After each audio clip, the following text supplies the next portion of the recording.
പൂവേ പൊലി പാടിയുണർത്തും ചിങ്ങക്കാറ്റേ, പൂത്തുമ്പിയൊരുങ്ങി വരുന്നേ വെക്കമായോ തിരുമുറ്റമണിഞ്ഞൊരു. സാറിൻ്റെ ബാല്യകാലത്തെക്കുറിച്ച് പറഞ്ഞ് നമുക്ക് ആരംഭിക്കാം.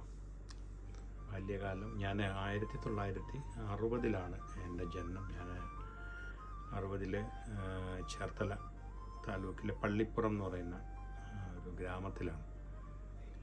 എൻ്റെ ഒരു LP സ്കൂൾ വിദ്യാഭ്യാസമൊക്കെ അവിടെയായിരുന്നു, പള്ളിപ്പുറം തന്നെയായിരുന്നു. പിന്നീട് എൻ്റെ അച്ഛൻ ഒരു ഗവൺമെൻറ് ഉദ്യോഗസ്ഥനായിരുന്നതിൻ്റെ പേരിൽ ഇങ്ങനെ നമ്മളിങ്ങനെ ട്രാൻസ്ഫർ ആയിട്ടിങ്ങനെ പല സ്ഥലങ്ങൾ ചുറ്റുന്ന ഒരു കാലമായിരുന്നത്. അങ്ങനെ എൻ്റെ ഒരു 7th സ്റ്റാൻഡേർഡ് മുതൽ ഞാൻ കൊല്ലത്തേക്ക് മാറി. കൊല്ലം പ്രദേശത്താണ് എൻ്റെ ഒരു നല്ല ഓർമ്മയിലുള്ള ഒരു 7th സ്റ്റാൻഡേർഡ് മുതലാണ് മ്യൂസിക് സംഗീതത്തിലോട്ടൊക്കെ കൂടുതൽ ശ്രദ്ധിക്കാൻ തുടങ്ങുന്ന ആ ഒരു കാലഘട്ടത്തിൽ. Saint Lucius school, government boys സ്കൂളിലൊക്കെയാണ് പഠിച്ചത്. അപ്പോൾ അന്ന് സ്കൂൾ തലത്തിലൊക്കെയുള്ള കലോത്സവങ്ങൾ അല്ലെങ്കിൽ സ്കൂൾ ആനിവേഴ്സറികൾ അതിലേക്കായിരുന്നു അന്ന് പാടി തുടങ്ങുന്നത്.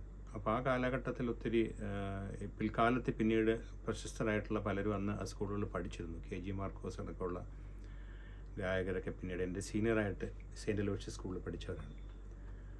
അപ്പോൾ അങ്ങനെ ഒരു കാലഘട്ടം കുറച്ച് കൂടുതലായിട്ട് അതിൽ ശ്രദ്ധിക്കാൻ സാധിച്ചു മ്യൂസിക്കിൽ. പിന്നെ അങ്ങനെ വരികയും പിന്നീട് എൻ്റെ കോളേജ് വിദ്യാഭ്യാസമൊക്കെ ഫാത്തിമ ഉമ്മർ നാഷണൽ കോളേജ് കൊല്ലത്ത് തന്നെ, അവിടെയാണ് ഞാൻ പ്രീ ഡിഗ്രിയൊക്കെ പഠിക്കുന്നത്. കൊല്ലത്തുനിന്ന് ഈ സ്കൂൾ വിദ്യാഭ്യാസ കാലത്താണ് ഞാൻ ഇങ്ങനെ മണി അയ്യർ എന്ന് പറഞ്ഞിട്ട് കർണാടക സംഗീതത്തിൽ അന്ന് കൊല്ലത്ത് ഏറ്റവും അധികം വിദ്യാർത്ഥികളൊക്കെ ഉണ്ടായിരുന്ന, കൂടുതൽ ക്ലാസ്സുകളൊക്കെ നടത്തിയിരുന്ന ഒരു സംഗീത ഒരു ഗുരു ഉണ്ടായിരുന്നു. അദ്ദേഹത്തിൻ്റെ അടുത്താണ് കർണാടക സംഗീതം ആദ്യം പഠിക്കാനായിട്ട് ചേരുന്നത്. അങ്ങനെ കുറച്ചു കാലം അദ്ദേഹത്തിൻ്റെ അടുത്ത് സംഗീതം പഠിച്ചു. അത് കഴിഞ്ഞപ്പോൾ ഞാൻ വീണ്ടും അവിടുന്ന് എൻ്റെ പ്രീ ഡിഗ്രി വിദ്യാഭ്യാസത്തിനൊക്കെ ശേഷം പിന്നെ ഡിഗ്രി പഠിക്കേണ്ട ഒരു സമയത്ത് എൻ്റെ അച്ഛൻ വീണ്ടും ട്രാൻസ്ഫർ ആയിട്ട് തൃശ്ശൂർ ഭാഗത്തോട്ട് പോയപ്പോൾ ഞാനും കൂടെ പോകുമായിരുന്നു. അങ്ങനെ അവിടെ ഞങ്ങൾ ഫാമിലി മൊത്തം തൃശ്ശൂർ പോകുന്നു. പിന്നെ തൃശ്ശൂരും പഠനം അവിടെ തുടർന്നു. അവിടെയുള്ള വേറൊരു ഗുരുവിൻ്റെ അടുത്ത് തന്നെ, ഈശ്വരി വർമ്മ എന്ന് പറഞ്ഞിട്ട് അവരുടെ അടുത്ത് പിന്നെ കുറച്ച് കാലം കർണാടക സംഗീതം അവിടെ തുടർന്നു. തൃശ്ശൂരിൽ നിന്ന് വീണ്ടും ഞങ്ങൾ എറണാകുളത്ത് വന്നു. എറണാകുളം അച്ഛൻ്റെ ട്രാൻസ്ഫർ ആയിട്ട് എറണാകുളത്ത് വരികയാണ്. അപ്പോൾ ഞാൻ ഡിഗ്രി ഒരു സെക്കൻഡ് ഇയറൊക്കെ ആവുന്ന കാലഘട്ടമാണ്. അവിടെ നിന്നാണ് ശരിക്കും നമ്മൾ കൂടുതൽ ഈ സംഗീതത്തിൽ കുറച്ചുകൂടി സീരിയസ് ആയിട്ട് അതിനെ കാണാൻ തുടങ്ങിയത്. തൃപ്പൂണിത്തുറയിലായിരുന്നു താമസിച്ചിരുന്നത്. അപ്പോൾ തൃപ്പൂണിത്തുറ പൊതുവെ തൃപ്പൂണിത്തുറ സംഗീതത്തിനും കലയ്ക്കുമെല്ലാം വളരെ പ്രാധാന്യം കൊടുക്കുന്ന ഒരു സ്ഥലമാണ്. അത് മാത്രമല്ല അതൊരു സാംസ്കാരിക കേന്ദ്രം കൂടിയാണ്. അപ്പോൾ താമസിച്ചിരുന്ന സ്ഥലത്തും അതിൻ്റെ ചുറ്റുവട്ടത്തും ഒക്കെ ധാരാളം സംഗീതം പഠിക്കുന്ന കുട്ടികളും പഠിപ്പിക്കുന്നവരും, അങ്ങനെ രാവിലെ മുതൽ തന്നെ ഒരു സംഗീതത്തിൻ്റെ ഒരു അറ്റ്മോസ്ഫിയർ ഉള്ളൊരു സ്ഥലം ആയിരുന്നു തൃപ്പൂണിത്തുറ. അപ്പോൾ തൃപ്പൂണിത്തുറ എനിക്ക് വളരെ ഈ സംഗീതവുമായിട്ട് ചേർന്ന് നിൽക്കുന്ന ഒരു സൗഹൃദം ഉണ്ടായി. ആ സൗഹൃദത്തിൽ നിന്നാണ് പ്രൊഫഷണലായിട്ടുള്ള വേദികളിലൊക്കെ ഞങ്ങളെല്ലാവരും കൂടി ചേർന്ന്, സുഹൃത്തുക്കളെ കൂടി ചേർന്ന് പ്രോഗ്രാമുകൾ ചെയ്തു തുടങ്ങിയത്. അങ്ങനെ അന്ന് ഭക്തി ഗാന മേളകളൊക്കെ ആയിരുന്നു ആദ്യ കാലത്തുണ്ടായിരുന്നത്. ഞങ്ങൾ സ്റ്റേജുകൾ ചെയ്യും, ഉത്സവ പറമ്പുകളും ഒക്കെ അന്ന് അങ്ങനെ തുടങ്ങി. പിന്നീട് അത് എറണാകുളത്തുള്ള പ്രൊഫഷണൽ ഗ്രൂപ്പുകൾ, അന്ന് ധാരാളം ഗ്രൂപ്പുകൾ അന്ന് എറണാകുളത്ത് ഗാനമേള ആ രംഗത്ത് പ്രവർത്തിക്കുന്ന ഗ്രൂപ്പുകളുണ്ട്. CAC, കലാഭവൻ, അതുപോലെ തന്നെ ഹരിശ്രീ, ബീറ്റേഴ്സ്, കൊച്ചിൻ ബീറ്റേഴ്സ്, മെലോഡീസ്, ഇങ്ങനെ തുടങ്ങിയ അനേകം ഗ്രൂപ്പുകൾ അന്ന് എറണാകുളത്ത് അന്ന് ധാരാളം പ്രോഗ്രാം ചെയ്തു തുടങ്ങുന്ന ഒരു കാലഘട്ടമാണ്. ഗാനമേളകളുടെ ഒരു കാലം. ഗാനമേള എന്ന് പറയുന്നൊരു പരിപാടി കൂടുതൽ ജനപ്രീതിയായി വരുന്നൊരു കാലഘട്ടം ആയിരുന്നു അത്. അങ്ങനെ വന്നപ്പോൾ കൂടുതൽ ചലച്ചിത്ര ഗാനങ്ങളിലേക്ക് ശ്രദ്ധിച്ചു. അങ്ങനെ ഞാൻ CACയിൽ ആണ് എൻ്റെ ഒരു തുടക്കം അന്ന്. അതിനു മുമ്പ് ഞാൻ അമേച്വറായിട്ടുള്ള ധാരാളം ഗാനമേള ട്രൂപ്പുകളിലൊക്കെ സഹകരിച്ചിരുന്നു. പിന്നീട് ഒരു പ്രൊഫഷണൽ വേദി എന്ന് പറയാവുന്ന CACയിലാണ് ആദ്യം പാടുന്നത്. അച്ഛൻ സർക്കാർ സർവീസിലാണെന്ന് പറഞ്ഞിരുന്നല്ലോ. ഏത് തസ്തികയിലായിരുന്നു അദ്ദേഹം വർക്ക് ചെയ്തുകൊണ്ടിരുന്നത്? അച്ഛൻ ലേബർ ഡിപ്പാർട്ട്മെൻ്റ് ആയിരുന്നു. അച്ഛൻ റിട്ടയർ ചെയ്യുമ്പോൾ ജോയിൻറ്റ് ലേബർ കമ്മീഷണർ ആയിരുന്നു എറണാകുളത്ത് നിന്ന് റിട്ടയർ ചെയ്യുമ്പോൾ. അമ്മ ജോലി ഉണ്ടായിരുന്നു? ഇല്ല, അമ്മ ഹൗസ് വൈഫായിരുന്നു. അച്ഛൻ്റെ അമ്മയുടെ പേര്? അച്ഛൻ്റെ പേര് ബാലകൃഷ്ണൻ നായർ, അമ്മയുടെ പേര് കമലമ്മ. സഹോദരങ്ങൾ? ഒരു സഹോദരിയാണുള്ളത്, അത് ലത. സഹോദരിയും ഈ മേഖലയിൽ ഇല്ല, സഹോദരി അങ്ങനെ ചെറുപ്പത്തിലൊക്കെ കുറച്ചൊക്കെ പാടുമായിരുന്നു. പക്ഷേ അതിലധികം എൻ്റെ ചേച്ചിയാണ്, എൻ്റെ മൂത്തയാളാണ്. അപ്പം പാട്ടും ഇഷ്ടമാണ്. എൻ്റെ തന്നെ പ്രോഗ്രാമുകൾ പലതും കാണാൻ വരികയൊക്കെ ചെയ്യുന്ന ആളാണ്. കുടുംബപരമായിട്ട് സംഗീതവുമായി ബന്ധപ്പെട്ട് നിൽക്കുന്നൊരു ഫാമിലിയാണോ? അങ്ങനെ പറഞ്ഞു കഴിഞ്ഞാൽ സംഗീതം ആരും പ്രൊഫഷനായിട്ട് എടുക്കുന്ന ഒരു ഫാമിലി ആയിരുന്നില്ല, അങ്ങനെ എടുത്തിട്ടുള്ള. എൻ്റെ അച്ഛന് സംഗീതം വളരെ ഇഷ്ടമായിരുന്നു. കർണാടക സംഗീതത്തിൻ്റെ നല്ലൊരു കേൾവിക്കാരനും അത്യാവശ്യം കേൾവി ജ്ഞാനവും അതോടൊപ്പം രാഗങ്ങളെക്കുറിച്ചിട്ടുള്ള അറിവുമൊക്കെ ഉണ്ടായിരുന്നു. അപ്പോൾ എൻ്റെ കോമ്പറ്റീഷൻസൊക്കെ വരുമ്പം അച്ഛനാണ് സാധാരണ അന്ന് പാട്ടൊക്കെ സെലക്ട് ചെയ്ത് തന്നിരുന്നത്. അമ്മയും നല്ല ആസ്വാദകയായിരുന്നു സംഗീതത്തിലുള്ള. അതുപോലെ സഹോദരി. ഈ മേഖലയിലോട്ട് പോകാൻ ഏറ്റവും കൂടുതൽ പ്രചോദിപ്പിച്ചത് അച്ഛനും അമ്മയാണ്? തീർച്ചയായിട്ടും അച്ഛനും അമ്മയും. പിന്നെ ഞാൻ വളർന്നൊരു സാഹചര്യമുണ്ട്. അവിടുത്തെ എൻ്റെ അയൽപക്കക്കാരും കൊല്ലത്തൊക്കെ ഞാൻ പഠിക്കുന്ന കാലത്ത് അടുത്തുള്ള വീട്ടിലൊക്കെ ഉള്ളവരെല്ലാം അന്ന് പ്രോത്സാഹിപ്പിച്ചിട്ടുണ്ട്. എൻ്റെ കോമ്പറ്റീഷൻസൊക്കെ കൊണ്ടുവരുന്ന അടുത്ത വീട്ടിലെ എൻ്റെ ഒരു ബ്രദറിനെ പോലെയുള്ള ഒരാളാണ് എന്നെ കൊണ്ടുവരുന്നതൊക്കെ കോമ്പറ്റീഷൻസിൽ. അത്ര പ്രോത്സാഹനം എനിക്ക് ആ ഒരു സാഹചര്യം ആണ് എന്ന് പറയാം. അത് വീട്ടിലെ മാത്രമല്ല, ആ ഒരു സറൗണ്ടിങ്സും ഒക്കെ അങ്ങനെയായിരുന്നു കൊല്ലത്തൊക്കെയുള്ള. ചെറുപ്പത്തിൽ ഏറ്റവും വലിയൊരു ചോദ്യം കുട്ടികൾ നേരിടുന്നത് ആരായി തീരണം, ഗായകനായി തീരണമെന്ന് ചെറുപ്പത്തിൽ തന്നെ നിശ്ചയിച്ചുറപ്പിച്ച ആളായിരുന്നു? അങ്ങനെയില്ലായിരുന്നു. അങ്ങനെ എനിക്കൊരു മ്യൂസിക് പ്രൊഫഷൻ ആക്കണമെന്നുള്ളൊരു താല്പര്യം അന്നില്ലായിരുന്നു. അത് ഞാൻ പാടുന്നു, അത് സ്കൂളുകളിലൊക്കെ അംഗീകരിക്കപ്പെടുന്നു, അല്ലെങ്കിൽ അധ്യാപകർ നല്ലതെന്ന് പറയുന്നു, കൂടെയുള്ളവർ പറയുന്നത് കൊണ്ട് മാത്രം അത് അങ്ങനെ ചെയ്യുന്നതാണ്. പക്ഷെ അങ്ങനെ ഒരു മ്യൂസിഷ്യനാകണമെന്നുള്ളൊരു ഇതൊന്നും അന്നില്ലായിരുന്നു. അങ്ങനെ ഒരു കാഴ്ചപ്പാടോ അല്ലെങ്കിൽ അങ്ങനെ അങ്ങനെയുള്ളൊരാളെ അല്ലായിരുന്നു ഞാൻ. വെച്ചാൽ അങ്ങനെ നമ്മളൊരു ഓളത്തിനനുസരിച്ച് ഇങ്ങനെ പോയിരുന്ന ഒരാളാണ്. ഇന്ന് ഒരു പാട്ട് പാടുന്ന ഒരാൾ രണ്ട് വേദിയിൽ പാടാൻ അവസരം കിട്ടിക്കഴിഞ്ഞാൽ സ്വാഭാവികമായിട്ടും നാടിൽ നല്ല സ്വീകാര്യതയുണ്ട്. അന്ന് ആ സ്വീകാര്യതയിൽ ഭ്രമിച്ചിരുന്ന ഒരാളായിരുന്നോ? അന്ന് അങ്ങനെയുള്ള അവസരങ്ങൾ കുറവായിരുന്നു. പക്ഷേ ഇന്നത്തെ പോലെയുള്ള ഒരു വലിയ മൈലേജ് ഒന്നും അന്നില്ല. ഇതുപോലെയുള്ള വേദികളിൽ പെട്ടെന്ന് പോപ്പുലർ ആകാൻ പറ്റില്ല. ഇപ്പം ഞാനൊക്കെ പാടി തുടങ്ങുന്ന പ്രൊഫഷണൽ വേദികളിൽ പാടുമ്പോൾ തന്നെ നമ്മൾ പാടുന്ന ഒരു പാട്ട് ഏറ്റവും കൂടുതൽ ആളുകളെന്ന് പറയുന്ന ഒരു 500 പേര് കേൾക്കുമായിരിക്കും ആ ഒരു പ്രോഗ്രാം. അങ്ങനെ എത്രയോ കാലം കൊണ്ടാണ് നമ്മൾ കുറേ ആളുകളിലേക്ക് നമ്മുടെ സംഗീതം എത്തുന്നത്. പക്ഷേ ഇന്ന് ആ കാലഘട്ടം മാറി. ഇന്നിപ്പോൾ അത് പോയിട്ട് ഇന്നിപ്പം ഒരു ദിവസം കൊണ്ട് ഒരാൾക്കൊരു ഇതിലേക്ക് എത്താൻ സാധിക്കും. ടെക്നോളജി വളർന്നു, അല്ലെങ്കിൽ അത് മീഡിയയുടെ വളർച്ച, ചാനലുകൾ വന്നു, ഇൻ്റർനെറ്റ് വന്നു. പക്ഷെ അന്ന് അങ്ങനെയൊന്നുമില്ല. അന്ന് വേദികളിൽ വളരെ കഷ്ടപ്പെട്ട് ഇപ്പം യാത്ര ചെയ്ത് പ്രോഗ്രാമുകൾക്ക് വേണ്ടി എത്രയോ യാത്ര ചെയ്തിട്ട് വളരെ കഷ്ടപ്പെട്ടൊക്കെയാണ് അന്ന് പാടിക്കൊണ്ടിരുന്നത്. അതിനുവേണ്ടിയുള്ള റിഹേഴ്സലുകൾ. ഇനിയിപ്പോൾ അതിൻ്റെ ഒന്നും ആവശ്യമില്ല. ഇന്നിപ്പോൾ വളരെ പെട്ടെന്ന് ഒരാൾക്ക് എത്തിപ്പെടാൻ പറ്റുന്ന ആണ് ഇന്നത്തെ ഈ ചലച്ചിത്ര മേഖലയൊക്കെ. അന്ന് അതൊന്നും വളരെ ബുദ്ധിമുട്ടാണെന്ന് ശ്രദ്ധിക്കപ്പെടാനായിട്ട്. അത് പ്രൊഫഷനാക്കാനും അന്ന് ബുദ്ധിമുട്ടാണ്. കാരണം വെച്ചാൽ അന്ന് അതിൽ നിന്നുള്ള വരുമാനം ഒക്കെ അന്ന് വളരെ കുറവാണ് ആ ഒരു കാലഘട്ടത്തിൽ. ഞാൻ പറഞ്ഞ ഈ പ്രൊഫഷണൽ വേദികളിലേക്ക് വന്നതിന് ശേഷമുള്ള കാര്യമാണ് പറഞ്ഞത്. സ്വാഭാവികമായിട്ടും കോളേജുകളിലൊക്കെ പോകുന്ന സമയത്ത് ഒരു ഗായകന് വലിയ സ്വീകാര്യത കിട്ടും. ആ സ്വീകാര്യത ലഭിച്ചിരുന്നു? ഉണ്ട്, അത് അനുഭവിച്ചിട്ടുണ്ട്. അത് ഇപ്പം ഞങ്ങൾ ഗാനമേളകളിൽ സഹകരിച്ചിരുന്ന കാലത്തൊക്കെ കോളേജുകളിലൊക്കെ ഉള്ള ഷോകൾ അല്ലെങ്കിൽ ആർട്സ് ഡേ അനുബന്ധിച്ച് ഗാനമേളകളാണ് അന്നത്തെ ഏറ്റവും ജനപ്രീതിയുള്ളൊരു പ്രോഗ്രാം. ഞാൻ പറയുന്നത് 90s-ലൊക്കെയാണ് അത്. 90-കളിലൊക്കെ 95-കളിലൊക്കെ ശരിക്കും കോളേജുകളാണ്. അപ്പോൾ കോളേജുകളിലൊക്കെ നമുക്കൊക്കെ അന്ന് കിട്ടിയിരുന്നൊരു വലിയ സ്വീകാര്യതയുണ്ട്. അത് ശരിയാണ്. അതിനകത്ത് പക്ഷെ അപ്പോഴും ഒക്കെ ഇതൊരു പ്രൊഫഷനായിട്ട് കൊണ്ടു നടക്കാൻ അന്നും ബുദ്ധിമുട്ടാണ്. കാരണം വെച്ചാൽ അന്ന് വലിയൊരു വരുമാനമോ അല്ലെങ്കിൽ ഇതിനകത്തൊരു സെക്യൂർഡ് ആയിട്ടുള്ള ഒരു കാര്യമോ ഒന്നും ആയിട്ട് അന്ന് എനിക്കും തോന്നിയിരുന്നില്ല. പക്ഷെ ഞാനതൊരു അങ്ങനെ അതിൽ വന്നതാണ്, ഒരു പ്രൊഫഷനിലേക്ക് വന്ന് വീടുകയായിരുന്നത്. ഒരു പാടിയിരുന്നത് കൊണ്ടും കുറച്ചൊക്കെ അംഗീകാരം കിട്ടിയത് കൊണ്ടും മറ്റുള്ളവർ അതിനെ അപ്രീഷിയേറ്റ് ചെയ്യുന്നത് കൊണ്ടും വീണ്ടും പാടാനുള്ള പ്രേരണയും പഠനവും ഒക്കെ നടത്തിക്കൊണ്ട് പോയിരുന്നു. കൗമാര കാലഘട്ടമാണ് കോളേജ് ലൈഫ് എന്ന് പറഞ്ഞാൽ. ഈ ഗായിക എന്ന രീതിയിൽ മുൻപോട്ട് പോകുന്ന നേരത്ത് ധാരാളം പ്രണയ റിക്വസ്റ്റുകളൊക്കെ വന്നിട്ടുണ്ടാവുമല്ലോ.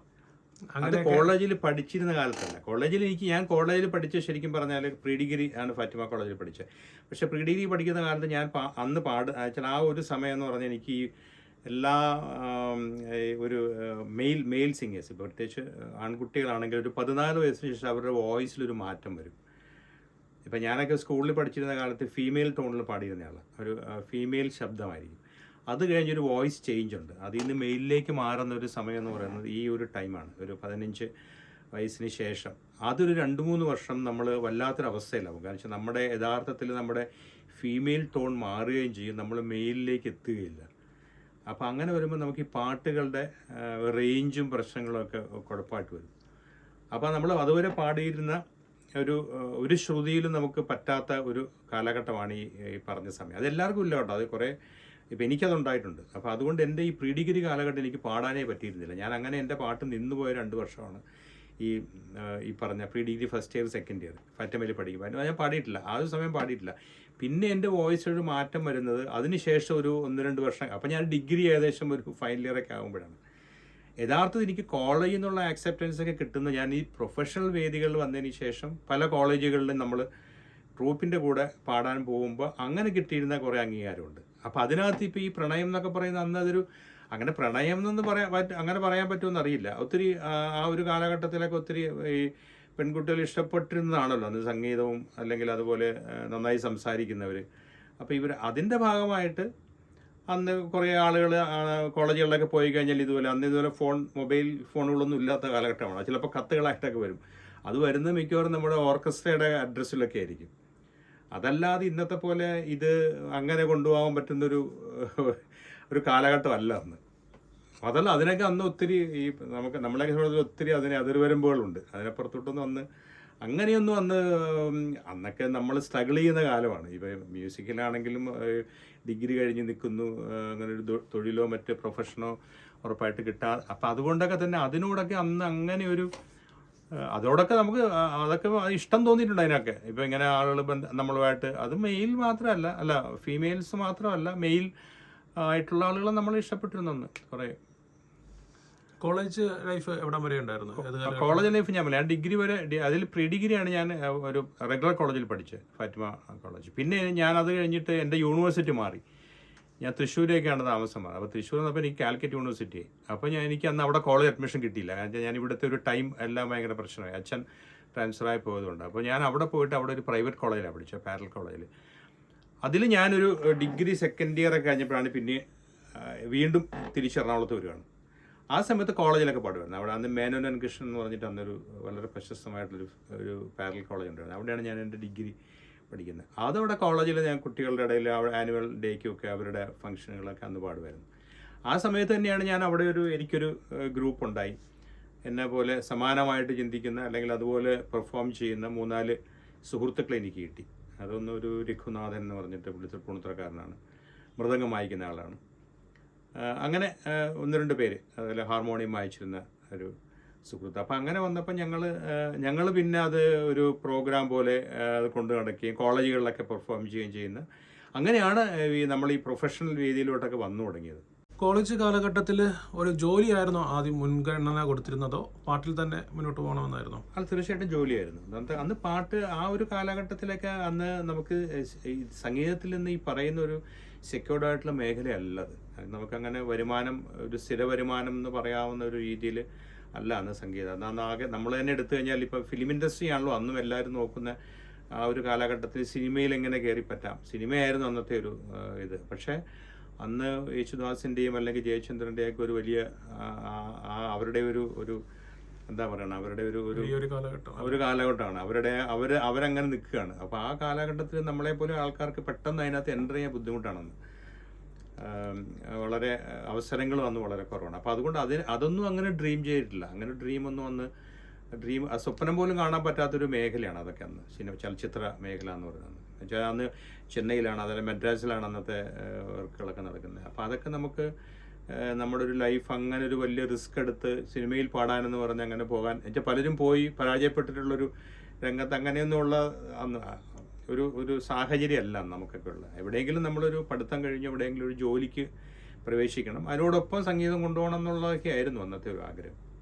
കോളേജ് ലൈഫിന് ശേഷം ജോലിയിൽ പ്രവേശിച്ചോ? ഏത് ജോലിയിലായിരുന്നു? ഞാൻ കോളേജ് ലൈഫിന് ശേഷം ഞാനൊരു മാർക്കറ്റിംഗ് കുറേ കാലത്തിന് ശേഷമാണ്. അപ്പോൾ ഞാൻ മ്യൂസിക്കിൽ വന്ന് സ്റ്റേജ് ചെയ്യുന്ന കാലത്ത് തന്നെ എനിക്കും അപ്പോൾ ഈ സ്റ്റേജ് എത്ര കാലം നമുക്കിങ്ങനെ പ്രോഗ്രാമുമായിട്ട് പോകാൻ പറ്റും എന്നുള്ളൊരു ബുദ്ധിമുട്ടൊക്കെ ഉണ്ടായിരുന്നത് കൊണ്ട് ഒരു ജോലി നമ്മൾ ഡേ ടൈമൊക്കെ ഞാൻ ജോലി ചെയ്യും. എറണാകുളത്ത് തന്നെയായിരുന്നു, ജെയിൻ ഓട്ടോമൊബൈൽസ് സ്ഥാപനത്തിലായിരുന്നു. അപ്പോൾ അവിടെ പകൽ സമയം ജോലി ചെയ്യും. അവരുടെ അനുവാദത്തോടു കൂടി തന്നെ ഞാൻ വൈകുന്നേരം അങ്ങനെയുള്ള പ്രോഗ്രാംസിന് പോകും വൈകുന്നേരങ്ങളിൽ. അപ്പോൾ ചില ദിവസം ലീവൊക്കെ എനിക്ക് കിട്ടും, ലോങ് പ്രോഗ്രാംസ് ഒക്കെ ഉണ്ട്. അന്ന് കൊച്ചിൻ ബീറ്റേഴ്സ് എന്ന് പറഞ്ഞിട്ടൊരു ഓർക്കസ്ട്രയ്ക്ക് വേണ്ടിയാണ് പാടിയിരുന്നത്. അപ്പോൾ ആ സമയത്ത് ഡേ ടൈം വർക്ക് ചെയ്യുന്നു, രാത്രിയിൽ അങ്ങനെ ഒരു കാലഘട്ടം ഉണ്ടായിരുന്നു, രാത്രിയിൽ പ്രോഗ്രാമായിട്ട് പോവുക. പിന്നീടാണ് ഞാൻ കുറച്ചുകൂടി എനിക്ക് സ്റ്റേജുകളിൽ നിന്ന് വരുമാനം വന്നു തുടങ്ങിയപ്പോഴാണ് ഞാൻ ജോലി പിന്നെ ഉപേക്ഷിക്കുകയായിരുന്നു. കാരണം വെച്ചാൽ എനിക്കത് രണ്ടും കൂടി എനിക്ക് വല്ലാത്തൊരു മാനസികമായിട്ട് തന്നെ വലിയൊരു പ്രശ്നം ഉണ്ടാക്കി. കാരണം വെച്ചാൽ നമ്മൾ സ്റ്റേജുകളിൽ നിന്ന് രാത്രി കിട്ടുന്ന ഒരു അംഗീകാരമോ അല്ലെങ്കിൽ ഒരു കയ്യടിയോ ഒന്നും നമുക്കൊരു ജോലിയിൽ നിന്ന് കിട്ടുന്നില്ല. ജോലിയിൽ വരുമ്പോൾ ഭയങ്കര പ്രഷർ, അവിടെ നമ്മൾ ഭയങ്കര സമ്മർദ്ദത്തിൽ വരുന്നു. വൈകുന്നേരം നമ്മൾ വളരെ റിലാക്സ്ഡ് ആവുന്നു. അപ്പോൾ സ്വാഭാവികമായിട്ടും നമ്മൾ അവസാനം ആ ജോലി ഉപേക്ഷിക്കേണ്ട ഒരു ഇതിലേക്ക് വരികയും ജോലി വിടുകയും പിന്നെ പ്രോഗ്രാം മാത്രമായിട്ട് കുറേ വർഷങ്ങളോളം. എത്രാമത്തെ വയസ്സിലായിരുന്നു വിവാഹം? ആ കാര്യങ്ങൾ വിവാഹം എനിക്ക് 31-ാമത്തെ വയസ്സിലായിരുന്നു വിവാഹം. ആ സമയത്ത് ശരിക്കും പ്രോഗ്രാം മാത്രമാണ് എനിക്ക്, പ്രോഗ്രാം ആയിട്ട് പോകുന്ന സമയത്താണ് വിവാഹം കഴിക്കുന്നത്. കുടുംബത്തെക്കുറിച്ചൊന്ന് പറയൂ. കുടുംബത്തെക്കുറിച്ച് എൻ്റെ ഭാര്യ ബിന്ദു, വയലാറാണ് അവരുടെ വീട്. പിന്നെ മ്യൂസിക്കിൽ താല്പര്യമുള്ള ആളാണ്, മാത്രമല്ല നമ്മുടെ ഒപ്പം നിന്നിട്ടുള്ള ഒരാളാണ്. ഒത്തിരി നമ്മൾ ഇതിനകത്ത് തന്നെ ഒത്തിരി ചാലഞ്ചസ് ശരിക്കും നേരിട്ടിട്ടുണ്ട്. കാരണം പല സമയത്തും പ്രോഗ്രാം കുറഞ്ഞിട്ടുള്ള സമയങ്ങളും കൂടിയ സമയങ്ങളിലും ഒക്കെ നമ്മൾ ജീവിതം സ്ട്രഗിൾ ചെയ്തിട്ട് തന്നെയാണ് പോയിരിക്കുന്നത്. കുറേ കാലം അങ്ങനെ തന്നെയായിരുന്നു. അപ്പോൾ അതിലൊക്കെ ഒപ്പം നിന്നു എന്നുള്ളതാണ് ഒരു വിജയം, നമ്മളിവിടം വരെ എത്തിയതിൻ്റെ ഒരു വിജയം. പിന്നെ 2 മക്കളാണ് എനിക്കുള്ളത്, ഗൗരി ലക്ഷ്മിയും വിദ്യാലക്ഷ്മിയും. അതിൽ ഗൗരി ലക്ഷ്മി മ്യൂസിക് ഇൻഡസ്ട്രിയിൽ തന്നെയുണ്ട്, വിദ്യാലക്ഷ്മി ഇപ്പോൾ വർക്ക് ചെയ്യുന്നു, IT ഫാമിലി ഇതിൽ വർക്ക് ചെയ്യുന്നു. അതിൽ 2 പേരും മാരീഡാണ്. ഗൗരി ലക്ഷ്മിയുടെ ഹസ്ബൻഡ് ഡ്രമ്മറാണ്, ആർട്ടിസ്റ്റ് തന്നെയാണ്. വിദ്യാലക്ഷ്മിയുടെ വേറെ IT പ്രൊഫഷണലാണ്. Gauri Lakshmi Malayala cinema രംഗത്തും മലയാളികൾക്കിടയിലും ഒരു സ്ഥാനം നേടിയിട്ടുള്ള ഗായികയാണ്. ഗൗരി ലക്ഷ്മി ഈ മേഖലയിലോട്ട് വരുന്നതിനെ കുറിച്ചൊന്ന് പറയാമോ? ഗൗരി ലക്ഷ്മി അയാളുടെ 3-ാമത്തെ വയസ്സ് മുതൽ തന്നെ ശരിക്കും സംഗീതം പഠിച്ചു തുടങ്ങിയ ആളാണ്. അപ്പോൾ അത് വളരെ ചെറുപ്പത്തിൽ തന്നെ ഒരു ടാലൻറ്റ് നമ്മൾ മനസ്സിലാക്കാൻ സാധിച്ചു. പ്രത്യേകിച്ച് നമ്മൾ ഇപ്പം ഞാൻ തന്നെ ഒരു മ്യൂസിക്കിൽ നിൽക്കുന്നത് കൊണ്ട് ആ ഒരു ടാലൻറ്റ് തിരിച്ചറിയാൻ സാധിച്ചു. അതിൻ്റെ ഭാഗമായിട്ട് തന്നെ 3 വയസ്സിൽ തന്നെ ഞാൻ SK സുമ എന്ന് പറഞ്ഞിട്ട് വയ്ക്കത്ത് തന്നെയുള്ള സുമ RLV കോളേജിൽ നിന്ന് ഗാനപ്രവീണ കഴിഞ്ഞ കുട്ടിയാണ്. അപ്പം അന്ന് സുമയുടെ അടുത്താണ് ഗൗരി ചേർക്കുന്നത്. അതായത് LKGയിൽ ചേരുന്നതിന് മുമ്പ് തന്നെ സംഗീതം പഠിച്ചു തുടങ്ങിയ ആളാണ് ഗൗരി ലക്ഷ്മി. അപ്പോൾ അങ്ങനെ പഠിക്കുന്നു. അതിനുശേഷം വൈക്കം വാസുദേവൻ നമ്പൂതിരി അദ്ദേഹത്തിൻ്റെ അടുത്തായിരുന്നു. പിന്നീട് മരുത്തുറവട്ട് ഉണ്ണികൃഷ്ണൻ, പിന്നെ ചെങ്കോട്ട ഹരിഹര സുബ്രഹ്മണ്യർ, ഇവരുടെ അടുത്തൊക്കെ കർണാടക സംഗീതം പഠിച്ചു. അതിനുശേഷം RLV കോളേജിൽ സംഗീതം ഡിഗ്രി RLV കോളേജിൽ ചെയ്യുന്നു. MAയും ചെയ്യുന്നു. MAയും കേരള യൂണിവേഴ്സിറ്റിയിൽ നിന്ന് MA മ്യൂസിക് എടുത്തതിന് ശേഷം അയാൾ വെസ്റ്റേൺ മ്യൂസിക്കിൽ ലണ്ടനിലെ ട്രിനിറ്റി കോളേജ് ഓഫ് മ്യൂസിക്കിൻ്റെ ഇതിൽ 8th ഗ്രേഡ് ട്രിനിറ്റി അതിലെടുക്കുന്നു. പിന്നീട് ശ്രീ ഫയാസ് ഖാൻ അറിയപ്പെടുന്ന ബാംഗ്ലൂരുള്ള അദ്ദേഹത്തിൻ്റെ അടുത്ത് കുറേ കാലം ഹിന്ദുസ്ഥാനി സംഗീതം അഭ്യസിക്കുകയും ചെയ്തു. അതാണ് ഗൗരിയുടെ ഒരു ബാക്ക്ഗ്രൗണ്ട്. പിന്നെ ഗൗരിക്ക് ഒരു 13 വയസ്സുള്ളപ്പോൾ തന്നെ ഗൗരി ഒരു ഇൻഡസ്ട്രിയുടെ ഭാഗമായി കാസിനോവ എന്ന് പറയുന്ന ഒരു റോഷൻ ആൻഡ്രൂസിൻ്റെ ചിത്രം, മോഹൻലാൽ നായകനായിട്ടുള്ള ചിത്രത്തിൽ ഒരു പാട്ട് എഴുതി കമ്പോസ് ചെയ്തുകൊണ്ടാണ് ഗൗരി തുടങ്ങുന്നത്. അതാണ് ഗൗരിയുടെ ഒരു കരിയറിൻ്റെ ആരംഭം അവിടെയാണ്. ഗൗരി ധാരാളം പാട്ടുകൾ എഴുതുകയും അത് കമ്പോസ് ചെയ്യുകയും പാടുകയൊക്കെ ചെയ്യുന്നുണ്ട്. അതെങ്ങനെയാണ് തിരിച്ചറിയാൻ പറ്റുക? അതിന് പ്രോത്സാഹനം ഒക്കെ എങ്ങനെയായിരുന്നു? അത് ഗൗരി എനിക്ക് തോന്നുന്ന ഒരു സ്കൂൾ LPയിലൊക്കെ പഠിക്കുന്ന ഒരു 4th സ്റ്റാൻഡേർഡ് മുതൽ ഗൗരി ഇങ്ങനെ പാട്ടുകൾ എഴുതുകയും അതിന് ട്യൂൺ ഉണ്ടാക്കുകയും പാടി വയ്ക്കുകയും ചെയ്യുന്നുണ്ട്. അപ്പോൾ ഞാനതെല്ലാം കുറേയൊക്കെ പാട്ടുകൾ അന്ന് ഇതുപോലെ അന്ന് ആ ഒരു സമയത്ത് ഞാൻ ഇവിടെ റെക്കോർഡിംഗ് സ്റ്റുഡിയോ തുടങ്ങിയ ഒരു സമയമായിരുന്നു. എൻ്റെ ഒരു മ്യൂസിക് ഇൻസ്റ്റിറ്റ്യൂട്ടും റെക്കോർഡിംഗ് സ്റ്റുഡിയോയും കൂടെ തുടങ്ങിയ ഒരു 2000-2000 തുടങ്ങിയ ഒരു സമയത്ത് ഞാൻ സ്റ്റുഡിയോയിൽ തന്നെ പലപ്പോഴും ഇങ്ങനെ വരുന്ന ഈ ക്രിയേഷനൊക്കെ നമ്മൾ റെക്കോർഡ് ചെയ്തിട്ട് ഞാൻ അന്ന് തന്നെ അതിന് ഓർക്കസ്ട്രേഷനൊക്കെ ചെയ്ത് വെറുതെ ജസ്റ്റ് കേട്ട് നോക്കാറുണ്ടായിരുന്നു അതിൻ്റെ ഒരു ഇമ്പാക്റ്റ് എന്താണ്, അതിൻ്റെ ഒരു ഔട്ട് എന്താണെന്ന്. അപ്പോൾ അന്നും ഗൗരിയിൽ ഇങ്ങനെ ഒരു കമ്പോസറുണ്ട്, ഒരു മ്യൂസിഷ്യനുണ്ട്, നന്നായിട്ട് എഴുതുന്ന പല കാര്യങ്ങൾ ചെയ്യാൻ പറ്റുന്ന ഒരാൾ, ഒരേ സമയം പല കാര്യങ്ങൾ ചെയ്യാൻ പറ്റുന്ന ഒരു ടാലൻ്റ് ആണെന്ന് അന്ന് തോന്നിയിരുന്നു. അതുകൊണ്ടാണ് മ്യൂസിക്കിൽ അന്ന് കൊണ്ടുപോയി ആക്കാനും കാര്യം. വളരെ യാദൃച്ഛമായിട്ടാണ് അത് ഒരു സോങ് ഇങ്ങനെ റോഷൻ ആൻഡ്രൂസ് കേൾക്കാനിടയാവുകയും അങ്ങനെ ആ പാട്ട് സിനിമയിലേക്ക് വരികയും ചെയ്യുന്നത്. ഇന്നിപ്പം പൂർണ്ണമായിട്ടും ഫോക്കസ് ചെയ്യുന്നത് ഗായിക എന്ന രീതിയിലാണോ, എഴുത്തിലും കൂടിയാണോ? ഗൗരി ഇപ്പം ശരിക്കും പെർഫോമറായിട്ടാണ്. അയാൾക്ക് പിന്നെ വെച്ചാൽ അന്ന് മുതലേ ഗൗരിയുടെ ഒരു പ്ലസ് എനിക്കൊക്കെ തോന്നിയിരുന്നത് സ്റ്റേജുകളിൽ നന്നായിട്ട് പെർഫോം ചെയ്യുന്ന ആളായിട്ടാണ്. അപ്പോൾ ഗൗരിക്കൊരു 15-16 വയസ്സൊക്കെ ഉള്ളപ്പം ഈ ഞങ്ങളുടെ ഫാമിലി ചില ഗെറ്റ് ടുഗദറുകളിലൊക്കെ ഇങ്ങനെ എല്ലാവരും പാടുന്ന സമയത്ത് ഗൗരി വളരെ റോക്കിംഗ് ആയിട്ടുള്ള പാട്ടിലെടുത്ത് പെർഫോം ചെയ്യുമായിരുന്നു. അപ്പോൾ അത് അന്ന് തൊട്ട് തന്നെ അങ്ങനെ ഒരു ഫ്യൂച്ചർ അങ്ങനെ ഗൗരിയിലുണ്ടായിരുന്നു, നല്ലൊരു പെർഫോമർ എന്നുള്ള. അപ്പോൾ അതായിരിക്കണം ഗൗരിയും അങ്ങനെ ഒരു ചാൻസ് ഒരു ട്രാക്ക് ചൂസ് ചെയ്തെന്ന് എനിക്ക് തോന്നുന്നു. അതോടൊപ്പം തന്നെ ഇപ്പോഴും ഗൗരി എഴുതുന്നുണ്ട്. ഗൗരിയുടെ ഓൺ ക്രിയേഷൻസാണ് ഇപ്പോൾ ആൽബമായിട്ടൊക്കെ വരുന്നത്. അടുത്ത കാലത്തൊക്കെ വന്നിട്ടുള്ള പല പാട്ടുകളും ഗൗരിയുടെ ഓൺ ക്രിയേഷനായിട്ട് ഒരു ഇൻഡിപെൻഡൻറ്റ് മ്യൂസിക് എന്ന് പറയുന്ന ഒരു സിനിമേതര സംഗീതം, സിനിമയ്ക്ക് പുറത്തുള്ള ഒരു സംഗീത മേഖലയിലാണ് കൂടുതലായിട്ട് ഗൗരി വർക്ക് ചെയ്യുന്നത്. സിനിമ ഉണ്ടെങ്കിലും സിനിമയിൽ പിന്നീട് സിംഗർ എന്നുള്ള നിലയ്ക്ക് ഗൗരി പിന്നെ ഒത്തിരി മുമ്പോട്ട് പോകാൻ സാധിച്ചു അതിനുശേഷമാണെങ്കിലും. അച്ഛനും മകളും ഒന്നിച്ച് വർക്കുകൾ ചെയ്തിട്ടുണ്ടോ? ഞാനൊരു ഗൗരി ചെയ്ത ഒരു കുന്താപുര എന്ന് പറഞ്ഞൊരു മൂവിയുണ്ട്. കുന്താപുര എന്ന് പറഞ്ഞിട്ട് ഏറ്റുമാനൂരുള്ളൊരു സംവിധായകനായിരുന്നു എൻ്റെ പിന്നിൽ. അത് ഒരു ചെറിയ പടം എന്ന് പറഞ്ഞാൽ ഒരു പുതിയ കുറച്ച് ആൾക്കാർ ചേർന്നിട്ട് അതിനകത്ത് ഗൗരി കമ്പോസ് ചെയ്ത ഒരു സോങ്. അതിൻ്റെ മെയിൽ വേർഷൻ അന്ന് എന്നെ കൊണ്ടാണ് ഗൗരി പാടിക്കുന്നത്. അത് ഞാനാണ് പാടിയ ഒരു ചെറിയ പോർഷൻ. അതാണ് എനിക്ക് അങ്ങനെ അല്ലാതെ വേറെ പാട്ടുകളൊന്നും അങ്ങനെ ഞങ്ങൾ ഒരുമിച്ച് അങ്ങനെ പാട്ടുകളൊന്നും ഇതുവരെ ചെയ്തിട്ടില്ല. വിവിധ സിനിമകളിൽ പാടിയിട്ടുണ്ടല്ലോ. ആദ്യമായി ഏത് സിനിമയിലാണ് പാടിയത്? ഞാൻ ആദ്യം പാടുന്നത് ഈ പറഞ്ഞ പോലെ പിന്നെ സുധാംശു എന്ന് പറഞ്ഞിട്ട് തലയോലപ്പറമ്പ്, നമ്മുടെ വൈക്കത്തിനടുത്ത് തലയോലപ്പറമ്പ് സ്വദേശിയായിട്ടുള്ളത്. അദ്ദേഹം പിന്നീട് ഒത്തിരി പടങ്ങളിലൊക്കെ പിന്നീട് എഴുതിയിരുന്നു. അദ്ദേഹത്തിൻ്റെ മായ കണ്ണാടി എന്ന് പറഞ്ഞിട്ടൊരു ചിത്രത്തിലാണ് ഒരു പാട്ട്. അത് എസ് ബാലകൃഷ്ണൻ്റെ മ്യൂസിക്കിലായിരുന്നു. സുധാംശു എഴുതി എസ് ബാലകൃഷ്ണൻ്റെ മ്യൂസിക്കിൽ മധു ബാലകൃഷ്ണനോടൊപ്പം ഒരു ഡ്യുവറ്റ് സോങ്. അതാണ് ഞാൻ ആദ്യം ശരിക്കും പാടുന്നത്. അതിനുശേഷം പിന്നെ നാദബ്രഹ്മം എന്ന് പറഞ്ഞിട്ട് ഡോക്ടർ ബിജുലാൽ ഡയറക്റ്റ് ചെയ്യുന്നൊരു പടത്തിൽ മോഹൻ സിത്താരയുടെ സംഗീതത്തിൽ സന്തോഷ് വർമ്മ എഴുതിയ പാട്ടാണ്. സന്തോഷ് വർമ്മ എഴുതിയ മോഹൻ സിത്താരയുടെ സംഗീതത്തിൽ മഞ്ചേരിയോടൊപ്പമാണ് രണ്ടാമത്തെ ഒരു പാട്ട് പാടുന്നത്. സിനിമയിൽ പാടിയ പാട്ടുകളിൽ ചുണ്ടിൽ എപ്പോഴും വന്നു പോകുന്ന പാട്ടൊന്ന് മൂളാമോ? അത് ഈ പ്രമദവനിയിൽ വീണ്ടും വരവായി പ്രണയകാലം, പ്രമദവനിയിൽ വീണ്ടും വരവായി പ്രണയകാലം, ഇങ്ങനെ തുടങ്ങുന്നൊരു പാട്ടായിരുന്നു. അതൊരു ഡ്യുവറ്റ് സോങ് ആണത്.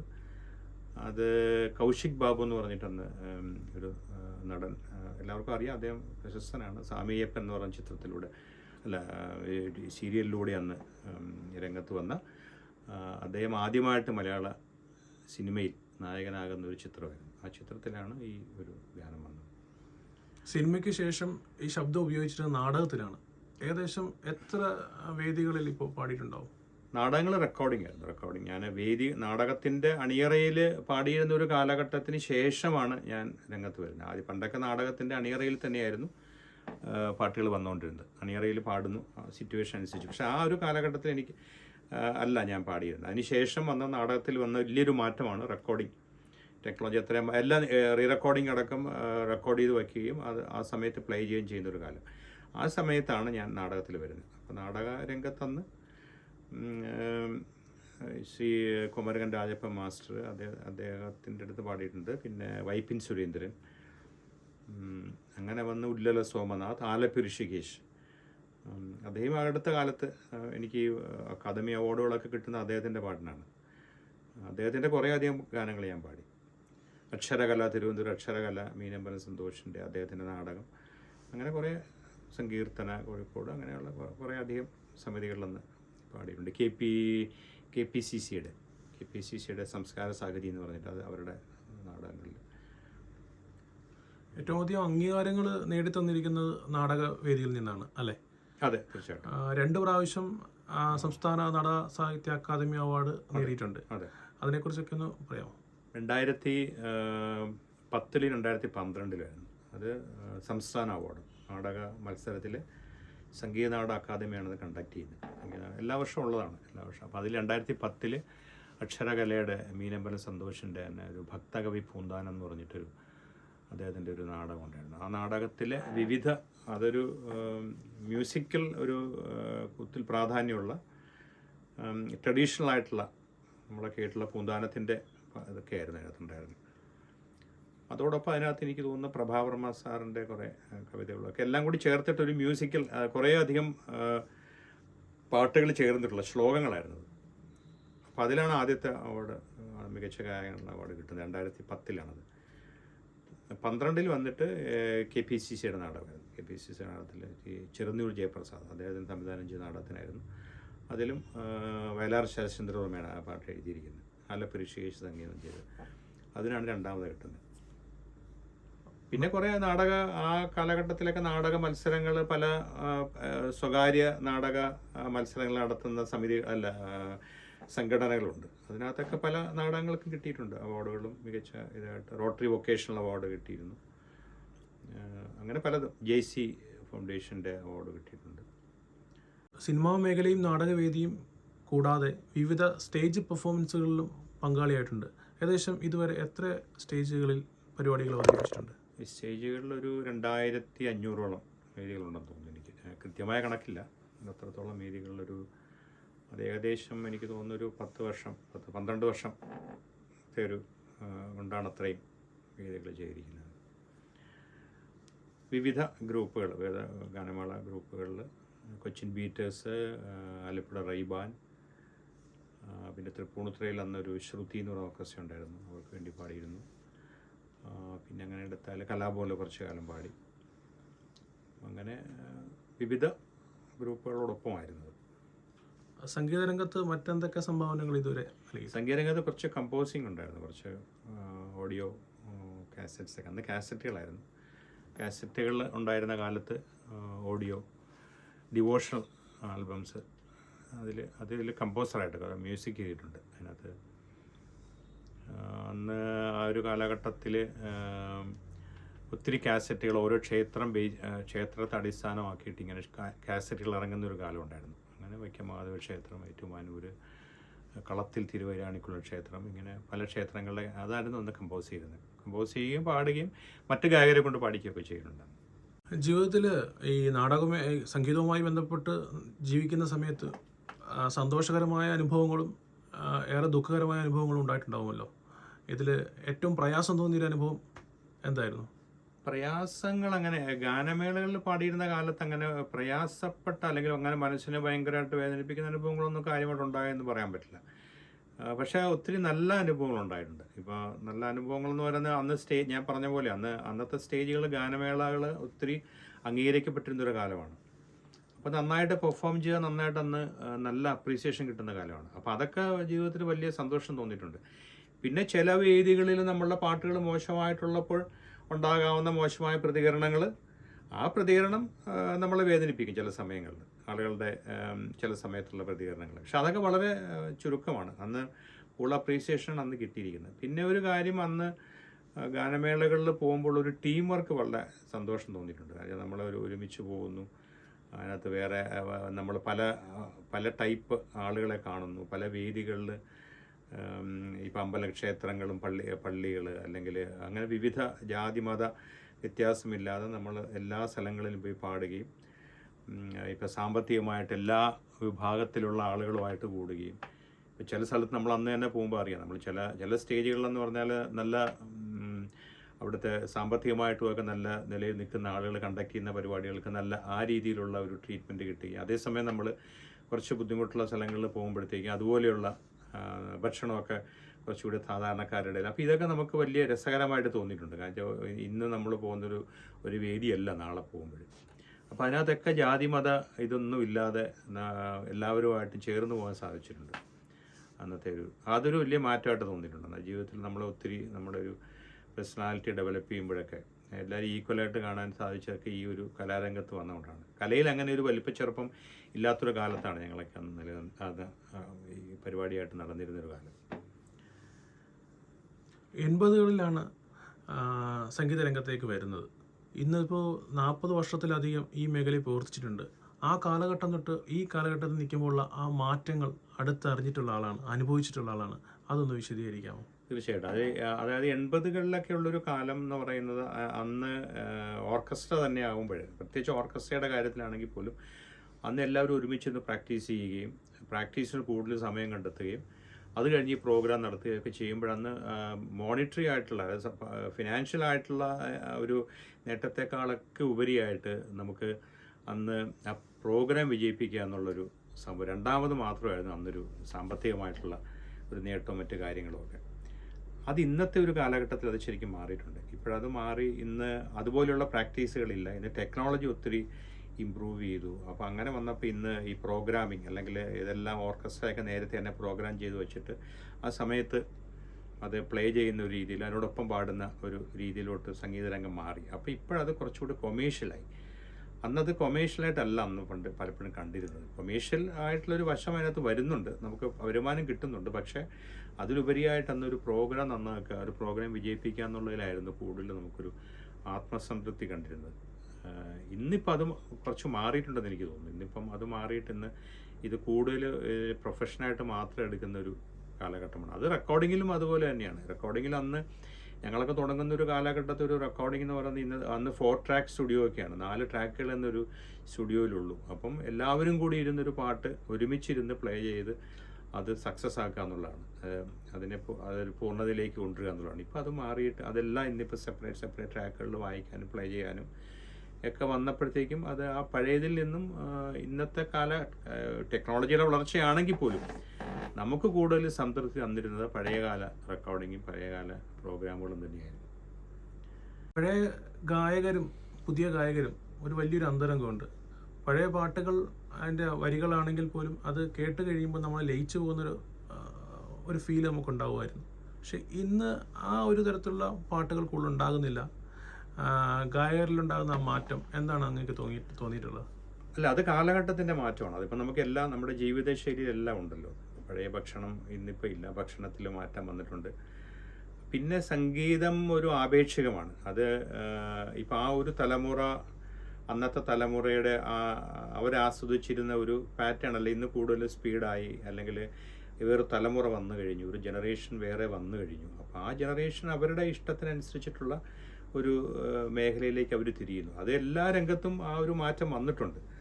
സിനിമയിൽ വന്നിട്ടുണ്ടല്ലോ. ഇപ്പോൾ സിനിമയിൽ നമ്മൾ 60കളിലും 70കളിലുള്ള ചലച്ചിത്രം ഒന്നുമല്ല. ഇപ്പോൾ കഥ പറയുന്ന രീതി മാറി, സ്ക്രിപ്റ്റിങ് മാറി, ക്യാമറയിൽ മാറ്റം വന്നു, നമ്മൾ ഉപയോഗിക്കുന്ന ഓരോന്നിലും വന്ന മാറ്റമുണ്ട്. ആ മാറ്റം പോലെ തന്നെ ഉള്ളൂ സംഗീതത്തിൽ. ഇപ്പം നമ്മളത് ഇഷ്ടപ്പെടുന്നു. ആ ഒരു കാലഘട്ടം നമുക്കിപ്പോഴും ആ പാട്ടുകൾ നമുക്ക് ഞാനിപ്പോഴും പഴയ ഗാനങ്ങൾ പാടാൻ കിട്ടുന്ന അവസരങ്ങൾ കളയാറില്ല. അങ്ങനെ പോയി നമ്മൾ പല പ്രോഗ്രാംസും നമ്മൾ പങ്കെടുക്കുന്നുണ്ട്. അപ്പോൾ പക്ഷേ ഇന്നിപ്പോൾ കാലഘട്ടം മാറി, വേറൊരു തലമുറയായി. ഇപ്പോൾ സിനിമയിലും അങ്ങനെയല്ലേ, ഇപ്പോൾ ആസ്വാദകർ മാറുമ്പോഴാണ് ഇതെല്ലാം മാറുന്നത്. അപ്പോൾ ആസ്വാദകർ മാറി, കുറച്ചുകൂടി ടെക്നോളജിയിൽ വ്യത്യാസം വന്നു, ടെക്നിക്കലായി സംഗീതം, പുതിയ മ്യൂസിക്കൽ ഇൻസ്ട്രുമെൻറ്റ്സ് വന്നു. അന്നത്തെ കാലത്ത് ലൈവ് ഇൻസ്ട്രുമെൻറ്റ്സ്, ഫ്ലൂട്ട്, അല്ലെ സിത്താർ, വീണ, കീബോർഡൊക്കെ വളരെ അത്യാവശ്യം യൂസ് ചെയ്യുന്ന കാലത്ത് നിന്ന് ടെക്നോളജി മാറുകയും പുതിയ മ്യൂസിക്കൽ ഇൻസ്ട്രുമെൻറ്റ്സ് വരികയും ആ രംഗത്ത് മാറ്റങ്ങൾ വന്നപ്പോൾ അതെല്ലാം സംഗീതത്തിൽ പ്രതിഫലിക്കുകയും ഒരു ആസ്വാദകർ വേറെ ഉണ്ടാവുകയൊക്കെ ചെയ്തപ്പോൾ വന്ന മാറ്റമാണത്. അതുകൊണ്ട് ഇന്നത്തെ മോശമാണെന്നോ അന്നത്തെ കൂടുതൽ മികച്ചാണെന്നോ എന്നുള്ള അഭിപ്രായമില്ല. അത് ഓരോരുത്തർക്ക് ചൂസ് ചെയ്യാം. പഴയത് വേണമെന്നുള്ളവർക്ക് പഴയത്, ധാരാളം പാട്ടുകൾ അന്നത്തെ ആളുകൾ ഉണ്ടാക്കിയിട്ട് ഒരു എന്താ പറയുക, ഒരു വലിയ ഒരു നിധി കുംഭം തന്നെയുണ്ട്. അപ്പോൾ അത് നമുക്കത് വേണമെന്നുള്ളവർക്ക് അത് ആസ്വദിക്കാം. പുതിയ പാട്ടുകൾ വേണ്ടവർക്ക് പുതിയതിലേക്കും പോകാം. ഏതാണ് മികച്ചതെന്ന് പറയാൻ ഞാൻ ആളല്ല, അതെനിക്ക് അങ്ങനെ തോന്നിയിട്ടില്ല. അത് ഓരോന്നിനും അതിൻ്റേതായിട്ടുള്ള പ്ലസ്സും ഉണ്ട് മൈനസും ഉണ്ട്.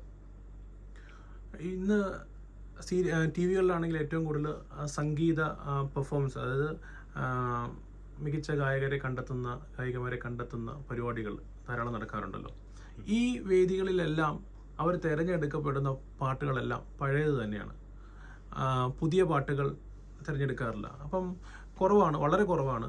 അതായത് പുതിയതായിട്ട് വരുന്ന പാട്ടുകളായിട്ട് അംഗീകരിക്കുന്നില്ല എന്നതുകൊണ്ടാണോ ഒരുപക്ഷെ?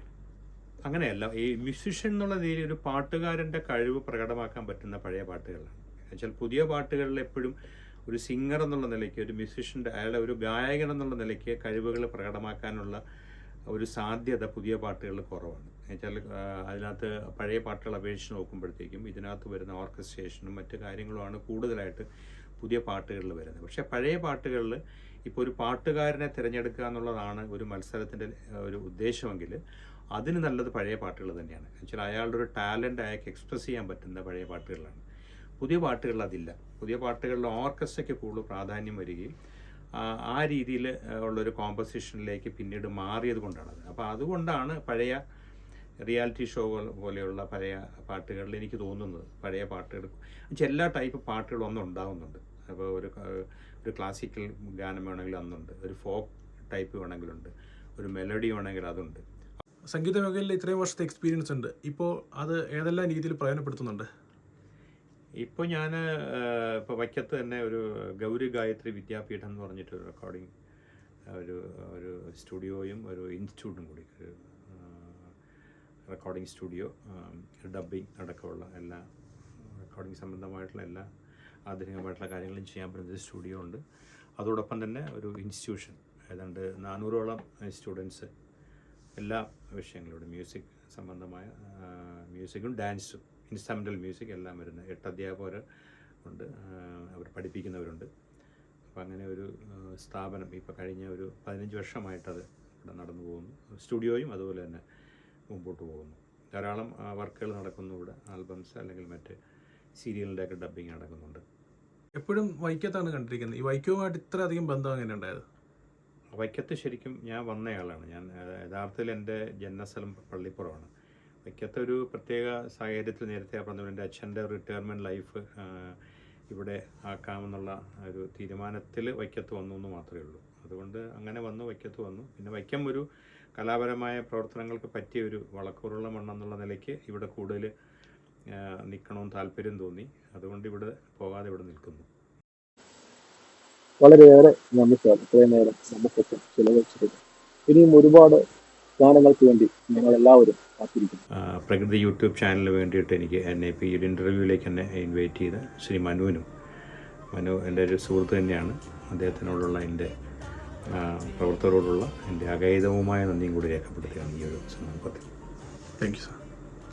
ആടിയുണർത്തും ചിങ്ങക്കാറ്റേ പൂതുമ്പിയൊരുങ്ങി വരുന്നേ വെക്കമ്മായോ തിരുമുറ്റമണിഞ്ഞൊരുങ്ങി തിരുവോണപ്പൂക്കളമിട്ടൊരു തിരുവോണപ്പുലരിയ വരവേൽക്കാൻ നീയും വായോ പൂവേ പൊലി പാടിയുണർത്തും ചിങ്ങക്കാറ്റേ പൂതുമ്പിയൊരുങ്ങി വരുന്നേ വെക്കമ്മായോ തിരുമുറ്റമണിഞ്ഞൊരുങ്ങി തിരുവോണപ്പൂക്കളമിട്ടൊരു തിരുവോണപ്പുലരിയ വരവേൽക്കാൻ നീയും വായോ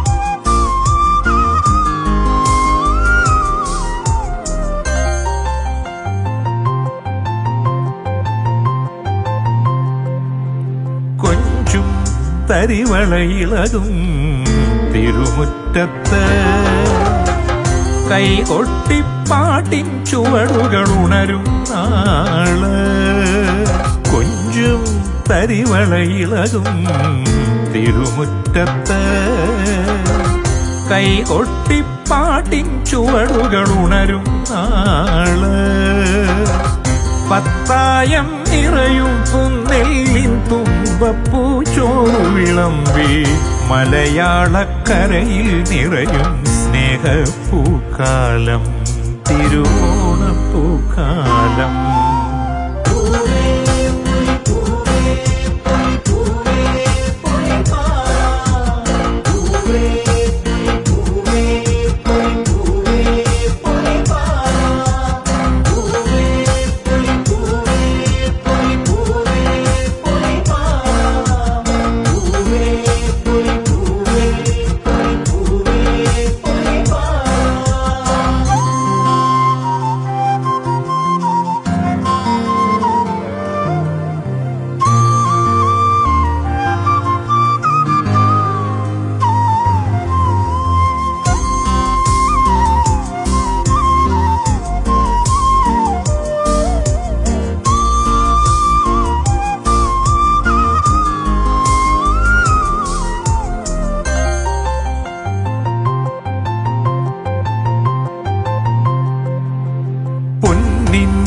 കതിർമണികൾ മാറിലണിഞ്ഞ് നിറപുഞ്ചിരി തൂകിയൊരുങ്ങിടുമാടേലിപ്പാടം പൊന്നിൻ കതിർമണികൾ മാറിലണിഞ്ഞ് നിറപുഞ്ചിരി തൂകിയൊരുങ്ങിടുമാടേലിപ്പാടം പൂനുള്ളി നടക്കും പൂത്തുമ്പി മൂളിടും ഓണപ്പാട്ടിൻ ശ്രുതിയിൽ ലയതാളമൊരുക്കി തളിരോല കൈകൾ എങ്ങും നിറയും ആഘോഷം.